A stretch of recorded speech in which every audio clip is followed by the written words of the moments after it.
মাহমুদুর রহমান লিখলেন, আরে 5 বছরে তো 13,000 কোটি টাকা বাজেট ছিল বিদ্যুৎ খাতে, তো 20,000 কোটি টাকা লোপাট হলো কি করে? এই যে সত্য কথা লেখা, সত্য উচ্চারণ করা, এইটার কারণে মাহমুদুর রহমান বারবার নিগৃহীত হয়েছে। প্রশ্ন একটাই যে মাহমুদুর রহমান সাহেব আমার দেশের সম্পাদক, তাকে কেন জেলে নিয়ে যাওয়া হবে?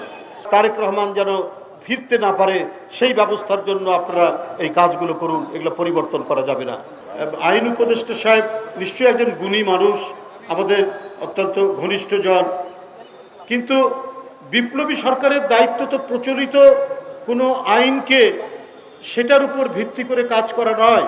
কারণ প্রচলিত আইন তো ব্যবহার করেছে শেখ হাসিনা, একটা মাফিয়া সিন্ডিকেটের সরকার, একটা দুর্বৃত্ত নাৎসি, সেই কাজটা করেছে।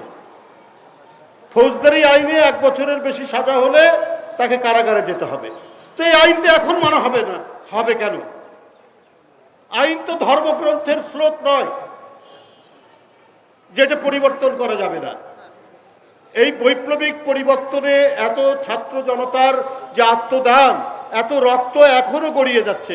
কিছুক্ষণ আগে দেখে আসলাম তাহমিদ এবং মাসুদ রানা কিভাবে তাদেরকে হত্যা করা হয়েছে, কপালে গুলি লেগেছে, মাথার পিছন দিক দিয়ে গুলি বেরিয়েছে। তাদের আত্মদানের মধ্যে দিয়ে যে সরকার, তারা কেন পুরনো আইন দেখিয়ে কাজ করবেন? শেখ হাসিনা তিনি যে আক্রোশ এবং প্রতিহিংসার বশবর্তী হয়ে আইনি প্রক্রিয়া করেছেন, এটা তো সবাই জানে। অন্তর্বর্তীকালীন সরকার কি এটা জানে না? যেখানে এত বিদগ্ধ জন এখানে উপদেষ্টা, তারা তো সবই জানতেন। মাহমুদুর রহমান তার আন্দোলনের ফসল মঈনুদ্দিনের চ্যালেঞ্জ করে বললেন। মঈনুদ্দিন নিজে বক্তৃতা করে বলছেন যে বিদ্যুৎ খাত থেকে 20,000 কোটি টাকা পাচার করা হয়েছে, লোপাট করা হয়েছে, হাওয়া ভবন এটা করেছে। মাহমুদুর রহমান লিখলেন, আরে 5 বছরে তো 13,000 কোটি টাকা বাজেট ছিল বিদ্যুৎ খাতে, তো 20,000 কোটি টাকা লোপাট হলো কি করে? সেদিন থেকে মঈনুদ্দিন চুপ। কিন্তু শেখ হাসিনা তো, তার তো আক্রোশ তো কবেনি। এই যে সত্য কথা লেখা, সত্য উচ্চারণ করা, এইটার কারণে মাহমুদুর রহমান বারবার নিগৃহীত হয়েছে। কিন্তু তাকে কোনোভাবেই যখন ধরা যাচ্ছে না, কোনোভাবেই তাকে মানে আটকানো যাচ্ছে না, তখন তার উপর শারীরিক আক্রমণ করা হয়, কুষ্টিয়াতে তাকে রক্তাক্ত করা হয়। তাহলে সেই মানুষ যখন ফিরে আসলেন, তাকে কেন কারাগারে যেতে হবে? এই আইন তো একটা এক্সিকিউটিভ বডির একটা খোঁচায় এই আইন পরিবর্তন হতে পারে।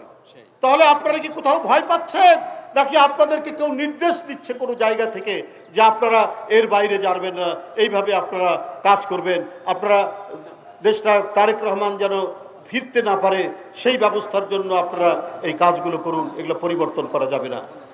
যেভাবে মাহমুদুর রহমান সাহেবকে কারাগারে নিয়ে যাওয়া। দ্বিতীয় স্বাধীনতার যে সরকার, সেই সরকার কেন শেখ হাসিনার আইনগুলোকেই টেনে টেনে নিয়ে এসে গণতন্ত্রের বিপ্লবী মানুষদেরকে যন্ত্রণা দিচ্ছেন?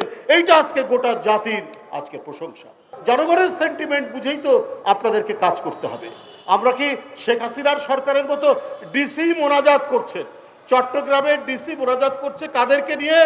আওয়ামী লীগের যে সমস্ত ইউনিয়ন পরিষদের চেয়ারম্যান প্রার্থী তারা জমা দিয়েছেন তাদের নমিনেশন, তাদেরকে নিয়ে। এলো মুক্ত চিন্তার স্বাধীন দৈনিক খবরের কাগজ।